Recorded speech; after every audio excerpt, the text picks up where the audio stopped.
Pro Bowl wide receiver CeeDee Lamb had 3 drops, including 2 in the fourth quarter that prevented the Cowboys from pulling off the upset. Let's hear from Lamb shouldering the blame. Man, that's terrible. Honestly, I feel like, I can't point no fingers at nobody else, you know what I'm saying? And I take full accountability and everything else that come with it because, as for me as a player, I've prayed for moments like that, you know what I'm saying, and the ball to come my way. And obviously for me to not come up with it, bro, it stings a little bit. It wasn't just those plays. There's throws out there that I want back, but it's game one, and he's a guy that makes those plays. He's going to make those plays. We're not going to get down on him. We're not going to lose confidence by any means. Obviously, R.C. Lamb taking full accountability there. He said he prayed for moments like this, wanting those big-time moments, and Dak protecting his guy. How much of the blame does he get for the loss? He gets a lot of the blame. And any fingers but the ones that should be pointed at me. CeeDee Lamb had 7 drops the entire season last season. He has some of the best hands in all of football. That's why he had 13 targets, not only because he can win and create separation, but because he's reliable. The reason that before this season, it was Justin Jefferson and then CeeDee Lamb when we're talking about the average per year based on his contract is because he earned that. And so when you're Dak Prescott and you're down by 4 points and you have an opportunity with the football, absolutely you're going to number 88. But now for CeeDee Lamb, it does have to be a situation where you go watch that film and you see what not making those plays did to your team. You see that dropping the football on a slant in the second quarter caused your team to kick a field goal rather than continue a drive that gives you a touchdown. You drop a dig early in the second half and you say, okay, this is something that halts a drive and now we have to punt. And then obviously the deep throw late in the game, one-on-one with Quinyon Mitchell, that's a game-changing play that could lead to a winning play. And so if you're CeeDee Lamb and you are who we know you are who you say you are, you have to make those plays. He has to make those plays. You're the $136 million man. That's bottom line. He has to make those plays. And those 2 big drops in the fourth quarter, especially, Dak put it right and said, good Lord. Dak played well last night. You were wrong. He played very well. Yeah, I understand that, but Jalen Carter had a lot to do with that, in my opinion. So I ain't going to worry about it. I ain't losing no sleep over that. That man don't get himself ejected. Dak Prescott ain't sitting back taking pictures, ordering Uber Eats and all of that stuff before he throw a damn pass. I'm not taking no accountability for that. You are not CeeDee Lamb. I'm not taking no accountability. No accountability. I am not CeeDee Lamb on this one. Oh, no. Not for this particular subject. Jalen Carter did that. I can't bet on that. You going to get ejected for 4. You guys. Are you serious? You're going to get ejected. You're going to get ejected. Please. What are you talking about? Is Stephen A. right, though? How much did he benefit? How much did that benefit? This guy's a defensive player of the year candidate, But let me say this about CeeDee Lamb. I appreciate the accountability. Big-time drops. No doubt about that. But I'm not going to blame him. Totally, certainly culpable. Absolutely, because he make those catches, they win the game. But I'm not going to blame him. You know why? Because the Eagles scored on their first 3 jobs. You talk about a brother standing back, taking pictures, doing everything he could. There was no pressure on Jalen Hurts whatsoever because Micah Parsons wasn't there. I knew that was coming. His ability to scramble, the way that he scrambled, it would have been a lot harder if you got Micah Parsons with his speed and his ability to get to the quarterback. It wouldn't have been so easy. So maybe if Micah Parsons were there, you wouldn't have been able to run the way they would run, the way Jalen Hurts was running the football, okay? Maybe that would not have happened. But because Micah Parsons was gone, the Eagles obviously were able to take Jerry Jones' fault? Hell yeah. We That's who you blame it on? I'm going to blame it on him, and I'm going to blame CeeDee Lamb is not completely absolved. Of course, he should have caught those passes. No doubt about it. 3 drops last night. But it's not completely culpable. But he has some culpability. But Jerry Jones definitely does in this loss. No doubt. Dan, address CeeDee, and then let's get into the Micah part of it. Yeah, so I agree. I think there's 2 main reasons why the Cowboys lose the game. One, the rush lanes were not disciplined enough against Jalen Hurts, and he took advantage of it. Jalen was practically perfect in the football way of game. saying what I just said. Correct, and that's a real thing. 5 runs for first downs, 2 for touchdowns, and then the drops. Yes, the drops were huge. This is where the job gets tough, because if you've ever spent any time with CeeDee Lamb, you gain to appreciate who he is. Awesome. You enjoy him. You root for him. Everyone says in this job, you got to be unbiased and not root for people. It's hard when you get to understand them, and like you appreciate the person, and then you watch them have the shortcoming, and then they take the accountability for it. So like you don't want to go kill them, but yes, obviously anybody who knows football realizes those drops were huge.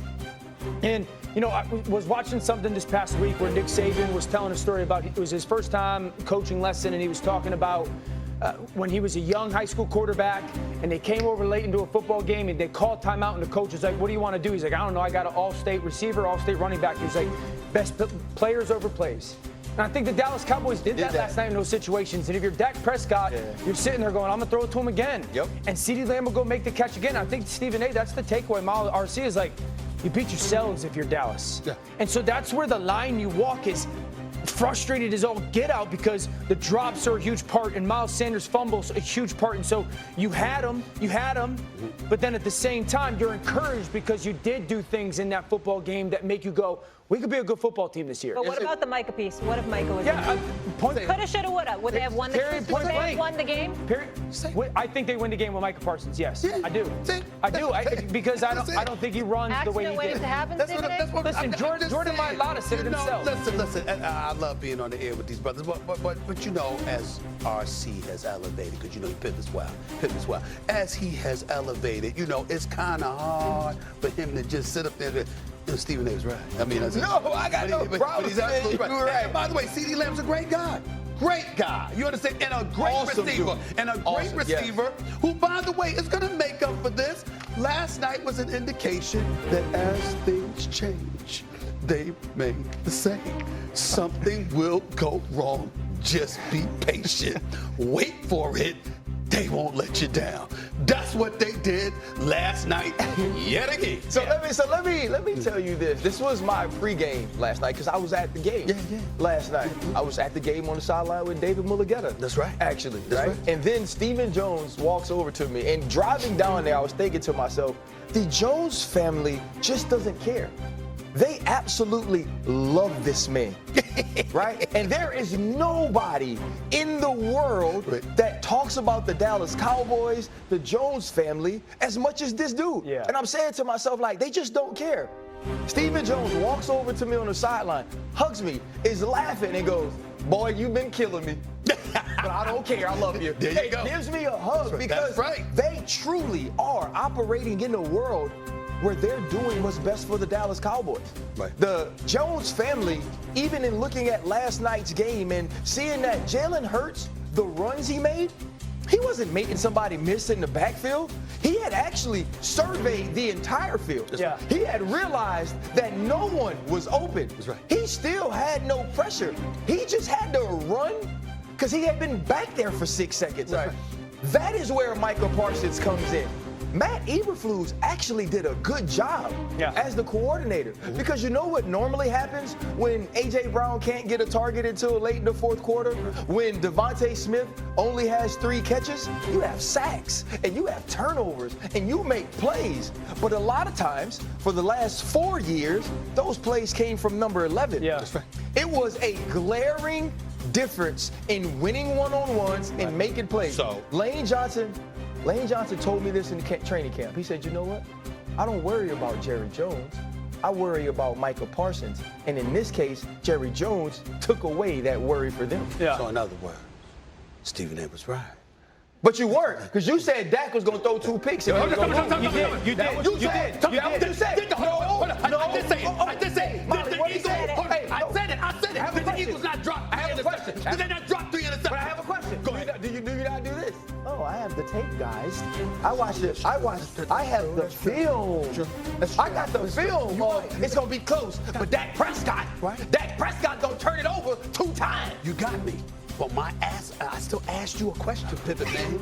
I said, did the Eagles not drop 3 interceptions? The Eagles dropped 1. Did they not drop? Oh, come on. Quinyon Mitchell dropped 1. Come on. They had 3 right there in their hand. They did not have 3.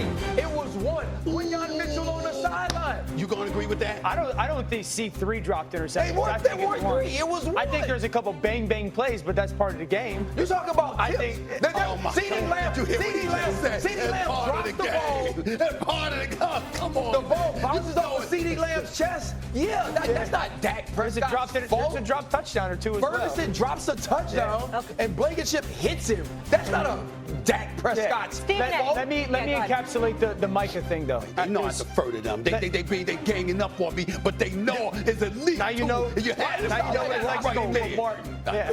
I'll encapsulate it this way. The the Dallas Cowboys had 14 pressures last night. They had 1 sack. You are converting at a significant